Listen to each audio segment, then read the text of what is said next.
Is good to be here. What a beautiful rain we're having right now. Hopefully it doesn't get carried away, but we'll see by morning. We've got a couple of announcements as we begin. Ladies' Bible class will resume on Monday, September the 8th. See Tracy Fish if you have questions about that for the ladies. There's a baby shower coming up for Lindsay Porter on Sunday, September 14th at 2 for the ladies. And then there's an ice cream supper. We're having supper first. You don't have to eat supper. You can't just eat ice cream if you want to. September 6th. And we need people that, if you're an ice cream maker, make some ice cream and bring that to share. Compact Sunday is this Sunday. So we'll have our afternoon service and then or have a meal after morning service, then an afternoon service.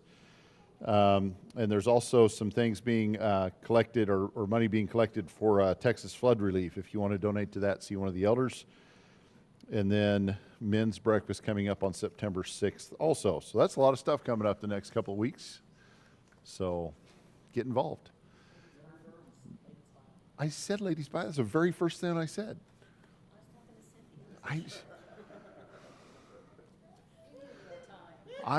This is just like an 8th grade math class. Huh?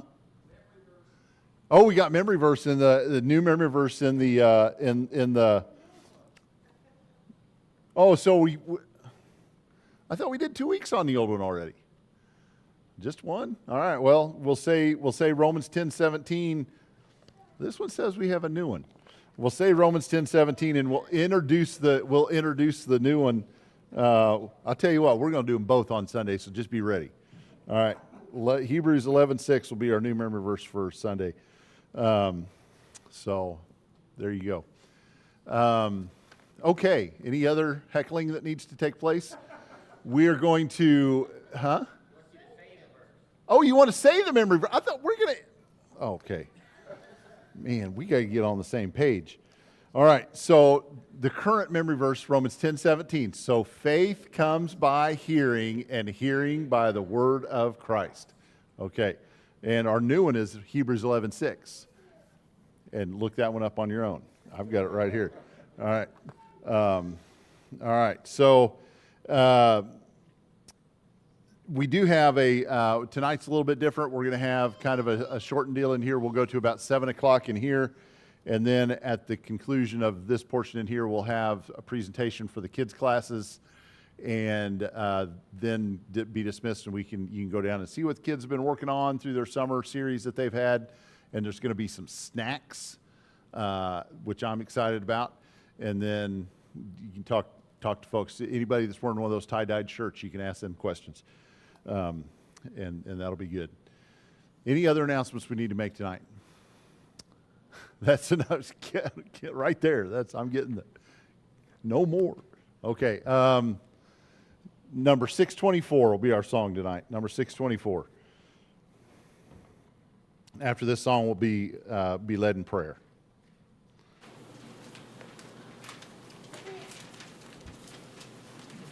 $624. Seeking the lost, yes, kindly entreating, wanderers on the mountain astray. Come unto me, his message repeating, words of the Master speaking today. Going afar upon the mountain, bringing the wanderer back again into the fold of my redeemer.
Okay. So a little departure from our normal Wednesday nights. I have to stand up. I don't get to sit down. So that's departure number one. We're just going to cover a little bit of Judges chapter 9 here as we go, and maybe see how far we can get. We're gonna go about 20 minutes tonight, and then we'll dismiss and look at what the kids have been doing on Wednesday nights. So, quick recap of chapter 9. We've been looking at the successor to Gideon, who was overall a good judge. He did a lot of good things. We talked about maybe some little mistakes or things that he made at the end of his life, maybe some big mistakes that he made at the end of his life, or towards the later part of his service as judge, that ended up being some snares or traps to the people of Israel. And then those things kind of blossomed and got really big after his death, and his son Abimelech did a whole bunch of really bad things. He murdered off his 70 brothers, which that's a feat in and of itself, but he left one of them alive. And that brother spoke a curse against him, or spoke a prophecy against him that the people of Shechem and he were going to kind of end up just destroying one another. And that's kind of where we're headed. We got through part of that last week where we saw the people of Shechem. Didn't take them long to sort of decide that maybe Abimelech wasn't the guy they hoped he'd be, and they started rebelling against him and not following his authority, not following his leadership. Not that he had been given that leadership by God, but he had assumed that leadership, and they had granted him that leadership over them. And then they kind of decided maybe he wasn't the guy they wanted to, after all, leading them. So let's see where we got caught up. I think we were about ready for about verse 34. So we have these guys in the later verses that we got to last week. Gael, the son of Ebed, came and he was speaking out against Abimelech and kind of issuing threats against them. And they were in a festival setting. And in a festival setting, the way that they would have celebrated that would have been kind of a drunken house party kind of thing. They would have had lots of pagan rituals and things going on, because remember, they weren't following God, they were following pagan gods at this time. And so with that celebration of those festivals would have come a lot of carousing and that kind of thing. So during this period, while everybody's all kind of liquored up, Gael starts speaking his heart against Abimelech and telling people what he thought of Abimelech. Well, there was one of Abimelech's companions or cohorts or supporters, or however you want to say it. His name was Zebul, and Zebul sends word to Abimelech that Gael is saying all these things. So we're setting up for where we're going here. So this can't be good, right? Abimelech just got word that Gael is speaking out against him, and we already know that Abimelech is a crazy murderer. Okay, so he is not going to take it well when he finds out that somebody is challenging his authority or his right to rule over the people. So that kind of sets us up for where we're going tonight. All right, and Zebul was the ruler, and here we go. If you challenge a brawler, be ready to fight. That's kind of where we ended with our thoughts last week. And Gael has the opportunity to take Zebul out probably in that moment, but he doesn't do it. In fact, almost it seems like Gael tries to confide in Zebul, or tries to maybe rally him over to his side. And that was a mistake, because Zebul is going to send word to Abimelech. So here we go. Judges 9, 34 to 41 is where we'll pick up. So Abimelech and all the people who were with him arose by night and lay in wait against Shechem in 4 companies. Now Gael, the son of Ebed, went out and stood in the entrance of the city gate, and Abimelech and the people who were with him arose from the ambush. When Gael saw the people, he said to Zebul, "Look, people are coming down from the tops of the mountains." But Zebul said to him, "You're seeing the shadow of the mountains as if they were men." Gael spoke again and said, "Behold, people are coming down from the highest part of the land, and one company comes by the way of the diviner's oak." Then Zebul said to him, "Where is your boasting now with which you said, 'Who is Abimelech that we should serve him?' Is this not the people whom you despised? Go out now and fight with them. So Gaal went out before the leaders of Shechem and fought with Abimelech. And Abimelech chased him and fled before him, and he fled before him, and many fell wounded up to the entrance of the gate. Then Abimelech remained at Arumah, but Zebul drove out Gaal and his relatives so that they could not remain in Shechem. All right, so lots of he's and thems and people with funny names in that section, but you kind of get the picture. Gaal and his men, Gaal kind of comes out of the city early in the morning, and can you imagine after what's been going on in the city? Remember, it's the big festival, it's the big drunken party, right? So Gaal has a good night's sleep, or he has maybe not been to bed. Which one of those two is probably most likely? Probably has not real well rested. Probably is nursing a headache and a hangover and not in good shape. And he goes out and sees across the land, he's like, I think I see a company of people coming down across the mountain. And Zebul's like, you're just seeing the shadow of the mountains. That's all you're seeing. You can't even see straight. That's how bad a shape you're in. You can't even see what really that is. Which just buys Abimelech more time to get closer with his company, right? Zebul knows what's coming.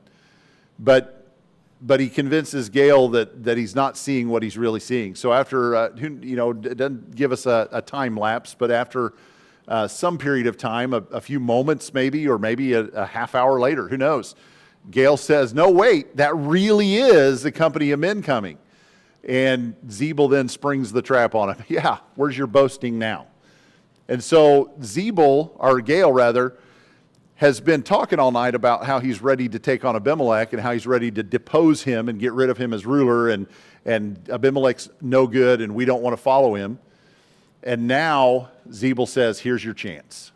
Here's the opportunity for you to put your money where your mouth is. You've been saying these things all night. Now get your men and go fight. So how quickly do you think he's able to rouse his men for a fight? They're probably in rough shape too, right? They're probably been carousing all night. Who knows if they've been asleep, what kind of shape they're in after this drunken carousing they've been doing. So Gaal has not positioned himself real well to take on a ruthless leader like Abimelech. So he's starting off in bad shape in this battle. Zebul plays his role well. All through this story, Zebul doesn't oppose Gaal while Gaal is speaking during this party festival, doesn't stand up and defend Abimelech, just sends word to Abimelech and kind of lets Gaal dig his own grave, so to speak, or talk himself into a fight that he can't get out of. And now Zebul has the chance. He could have warned Gaal and said, they're coming, but he puts that off as long as he can, and he stalls Gaal for as long as he can so that Abimelech has time to draw as near as he can with his forces. So Zebul really plays his role as spoiler in this really well. Gaal is not fit for this fight. He's not in good shape, and he's going to have trouble. So anything you want to add to that, Sam, from the cheap seats? Yeah, so like the first comment I had up there, this is weird and different down here. But the worldly advice from worldly people for worldly outcomes. He's taking advice from somebody who wouldn't let criticize him. It's poor judgment, right? Yeah. He doesn't trust Zebul. He doesn't like Zebul. And he wouldn't, if Zebul told him he was a bad guy, he wouldn't care at all. But he brought him out to assess the situation with him. That's just a poor idea. You shouldn't be letting people guide you who you don't actually trust, who don't actually appreciate. That's operate the church, and it would have saved him at least a little bit of trouble. And certainly didn't have his best interest in mind. So Zebul was not a fan of Gaal and didn't have his best interest in mind, and yet Gaal is taking advice from him. So that's not a good idea. All right. Any further? The verse I have up there is, it's a section about if someone entices you to come get blood, all they're going to get is their own blood. Don't go with them. And that's what Gaal just did. Abimelech did that to him. Gaal's doing it with them. Everyone is, they're both out for blood and they both get it. Yeah. In the end. Okay. So yeah, that passage starts off, my son, if sinners entice you, do not consent. If they say, come with us, let us lie in wait for blood. Let us ambush the innocent without cause. Let us swallow them alive like Sheol, even whole as those who go down to the pit. And then they lie in wait, verse 18, they lie in wait for their own blood. They ambush their own lives. So are the ways of everyone who gains by violence. It takes away the life of its possessors. And so here we have, I mean, that applies to Gael, but ultimately it even applies to Abimelech, because Abimelech got where he is by killing everybody that would have stood in opposition against him. And then by the end of this story, we're going to see that Abimelech reaps what he sows. So we see that proverb borne out in a couple of different layers in this whole story, which is interesting to see. Okay, Johnny. This all reminds me of 1 Corinthians 15:33, which talks about how evil company corrupts good habits. Don't these guys realize if they're in the middle of a bunch of evil people, they're not going to get good outcomes to anything they do, because everybody around them wants bad things to happen to not only them, but everybody else. Yeah. Yeah, you're exactly right. I mean, and how often can we say that verse is borne out in our lives or in lives of people that we know, that you're surrounded by people who constantly make bad choices, and you're surprised when you end up in the middle of some of those things. Well, it kind of makes sense. You're surrounded by people who constantly make bad choices. If you don't want to deal with those consequences, don't surround yourself with those people. I had a friend at one stage in my life who was commenting about how prevalent and how easy it was to find drugs in the circle that he ran in. And I said I wouldn't know where to go to find those myself. I would now. I'd come to you, but because you could point me in the right direction. Even if you're not participating, you would know where to go. But I wouldn't, until you said that, I wouldn't have known where to go to find those, because I'm not surrounding myself with people that do that. And so we need to. The hardest things for people to change, Yeah. they become a Christian, Right. to realize that they can't stay in that Yeah. situation that they're Yep. trying to get away from. Have to change the environment to change the behavior a lot of times. Yeah. This reminds me, you talk about drugs, and I was reading today about the drug cartels in Mexico, and El Chapo's been arrested for some time, but his cohort in crime for 40 years just got ambushed and arrested. And so now El Chapo's people and this other guy's people are fighting each other, and it's been estimated that there's been over 2,000 people killed. And the comment was, the Mexican government can't stop it. My thought was, why would they stop it? Yeah. let them take each other out. There you go. Let them. That's kind of, Yeah. some things don't change. These evil people are Yeah. fighting each other, and here we have the same. Yeah. Evil people can fight each other for control of other evil people. Chuck. These guys, when you're in a group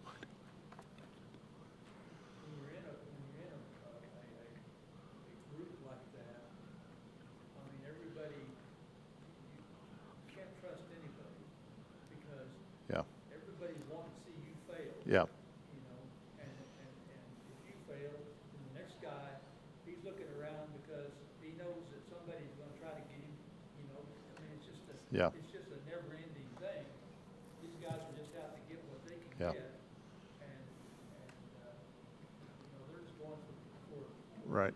the glory or whatever, The yeah. They just can't, nobody can trust anybody, and with that type of people. You're right. That's exactly right. How often does history bear that out, where we see,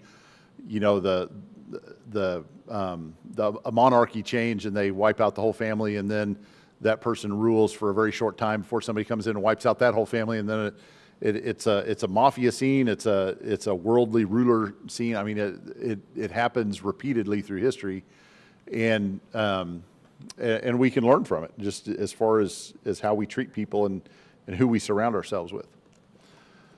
All right, Judges 9:42-45 says, now it came about the next day that the people went out to the field, that it was told to Abimelech, So he took his people and divided them into 3 companies and lay in wait in the field. And when he looked, he saw the people coming out from the city.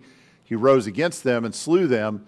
Then Abimelech and the company who was with him dashed forward and stood in the entrance of the city gate. The other 2 companies then dashed against all who were in the field and slew them.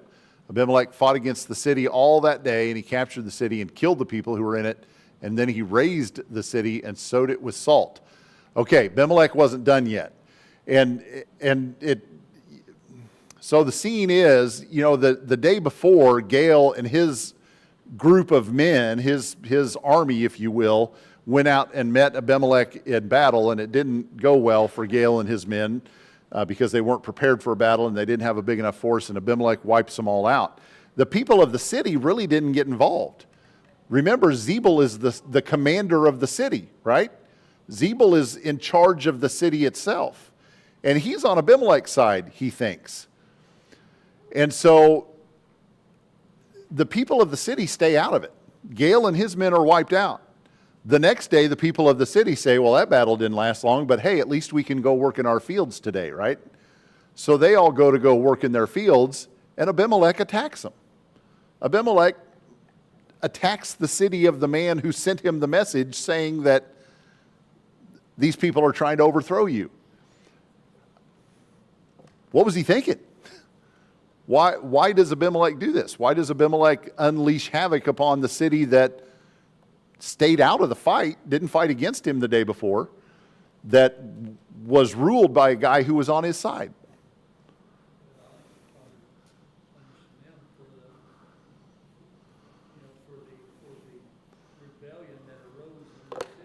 Yeah. You guys gathered in their city. Yeah. Plotting against him. Gael all night at this party you were throwing talked about how he was going to wipe me out, and you sent him out to fight against me the next day and didn't take him out for me. You want to claim to be on my side when you didn't fight my battle for me? So I think that probably has something to do with it. The food and wine they were consuming at the party came from them. Yeah. They went to go work in their field and didn't like see what happened. Yeah. Yeah, it was their supplies. They were the ones that threw the party. And it's kind of the friend of my enemy is my enemy, maybe. Isn't that that's not the way the old saying goes, the enemy of my enemy is my friend, but in this case, you were friendly towards my enemy, so that makes you my enemy. You got to wonder how Zebul's feeling today. Yesterday, he felt pretty good because Abimelech was on my side, and we were, I helped Abimelech, and he's still in control. He's still eating. Now today, Zebul sees his city razed and laid to waste, and presumably is killed, along with all the rest of the men of the city. And so, a false sense of security leads to disaster. I think that's a big lesson. I think the New Testament says, let him that thinks he stand take heed lest he fall. Okay? And so, spiritually speaking, sometimes we can feel like we're on solid footing because we're really good. I'm doing way better than somebody else is. Hey, I might have my faults, but at least I'm not him, right? Or at least I'm not that person, or at least I'm not whatever. But that's not the way we look at it. We don't put our trust or our security in things that are false. And the people of Shechem had a false sense of security, and it led to their downfall. So, not a good day for Shechem. Anything else you want to add? In chapter 9, verse 2, when Abimelech came to the people of Shechem and made them deal with it, remember, you're my bone and flesh. Yeah. The whole premise of all this is that I'm going to treat you better than anybody else would. Yeah. And that no longer applies, it would appear. He's Yeah. treating them very deliberately and very extensively, doing what he would do to his greatest of enemies. That's a good point. He sows it with salt, he raises the city. If anybody that got missed can't come back here anymore. Yeah. We're making sure that this place is desolate for as long as I can make it. Yeah. It's going beyond just killing the people there. He wants to make sure that no one can live there. Yeah. And that's a good point, thinking back to the early part of the chapter where he promises them the best choice you can make to be secure is to choose me as your king, because I'm your kin. I wouldn't turn on you. Well, that didn't last very long. All right. Maybe one more section here, and then we'll see where we're at. When all the leaders of the tower of Shechem heard of it, they entered the inner chamber of the temple of El-Berith, and it was told Abimelech that all the leaders of the tower of Shechem were gathered together. So Abimelech went to Mount Zalmon, he and all the people who were with him, and Abimelech took an axe in his hand and cut down a branch from the trees and lifted it and set it on his shoulder. And he said to the people who were with him, "What you have seen me do, hurry and do likewise." So all the people cut down each one his branch and followed Abimelech and put them on the inner chamber and set the inner chamber on fire over those inside, so that all the men of the tower of Shechem also died, without about 1,000 men and women. It's a big tower, it's big structure that they set on fire. Now think back to the prophecy of, was it Jotham, I think the name of Abimelech's little brother, that is the only one that's left of all the 70 that he killed. That was Gideon's youngest son, and Jotham pronounced that curse, or that prophecy that said, "Let fire come out from Shechem and burn up Abimelech, and let fire come out from Abimelech and burn up Shechem." And so, very literally, speaking into existence what eventually was going to happen, that Abimelech was going to set fire to the men of Shechem. And eventually, he's going to end up dead himself, not in this episode, but very soon. And so isn't it interesting how the prophecies that spoken by people that represent God come true? And this is one of those where Jotham speaks the exact truth about what's going to happen to what's his name, Abimelech. Okay, so anything you want to add to that? We're going to wrap up here real quick. Yeah, so just one note, the fact that it says El-Berith that's where they're at, it's the same as El-Berith. They don't have like two towers, two temples, Yep. one to the real God. El is just the word for God. So Right. it's the same place they were at. Yeah. Yeah, they all get burned in the temple, which is kind of ironic. It's almost like they get their sacrifice almost if you're burned in the tower of the temple. But they're in the temple of Baal, and that's the strength. The tower is representative of strength. It's a defensive fortress, and that's where they're killed after God has sent an evil spirit between Abimelech and Shechem. So it's God's judgment. Right. The power of their God, no matter how mighty they think it is, it'll do nothing for them. Right. That's a good point. And that word, we do recognize that word El as the Hebrew word for God, but it's just like we say in English. We talk about the false god Baal. That doesn't, just because we call him, that doesn't mean he is a god. He is thought by some to be a god. He is called a god, whatever, but he's not true. We also use that same exact word for the real God. And so El-Berith is that temple of El, or temple of God, and they would have gone there seeking shelter. They would have gone there seeking refuge. They would have gone there. I'm certain they were praying. The people were praying. They were, doing all that they could to cry out to their God to save them, and he was not able, because he is nothing. He doesn't exist. And so there you go. We will pick up there. Abimelech is not done on his rampage. He's just going to go. He's going to go all the way rampage here in a minute and start trying to take out other cities too. And that is not going to go well for him. So we'll wrap up chapter 9 next week. Get into chapter 10. And I will now turn over to our next, I don't know what's happening next. So we're going to have a presentation of some kind by somebody.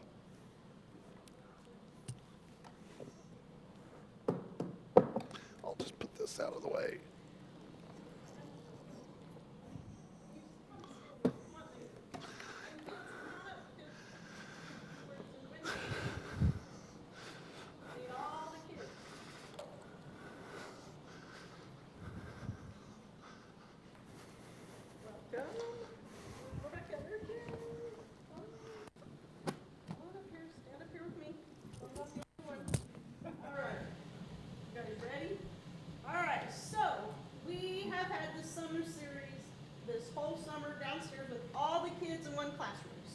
We've had a really good time. We've been studying about Joseph in the Old Testament. We started with him getting a coat of many colors, and that's why we tie-dyed t-shirts to all match. And then we went on through his whole life to where he finally met his brothers in Egypt, and they brought him all, and he gave forgiveness, and we learned a whole lot. We also learned some for the books of the Old Testament and New Testament, the 12 sons of Jacob. And all these kids did a great job, even our littlest one. JL is not up here yet, but she even came down and she helped too. So we had from almost a 2-year-old clear up to our now 6th graders, right? So it's been a really good time. I think the kids enjoyed it. There she is. I think we had a good time doing this and learning, and I want to pass out, we made a certificate on what they accomplished. Aiden, if you were to come, he memorized the Old Testament, New Testament, and knows the 12 sons of Jacob. So, very good. And then Anna, she can say the old books, the Old Testament books, the New Testament, and the 12 sons of Jacob. Gordon is the other one. She learned all the books of the Old Testament, New Testament, and the 12 sons of Jacob. Hold on, Carter. Madeline, she got half of the books of the Old Testament, so she's getting really close to saying all of them. And she knows how many books are in the Old Testament and in the New Testament and in the whole Bible, and she knows the 12 sons of Jacob too. So, there you go. Okay, almost. Rebecca's next. Rebecca knows if you help her, she'll say the first 5 books of the Old Testament. She knows that there's 2 parts of the Bible, that there's the Old Testament and the New Testament. So, there you go. Now, Carter, it's your turn. Are you ready?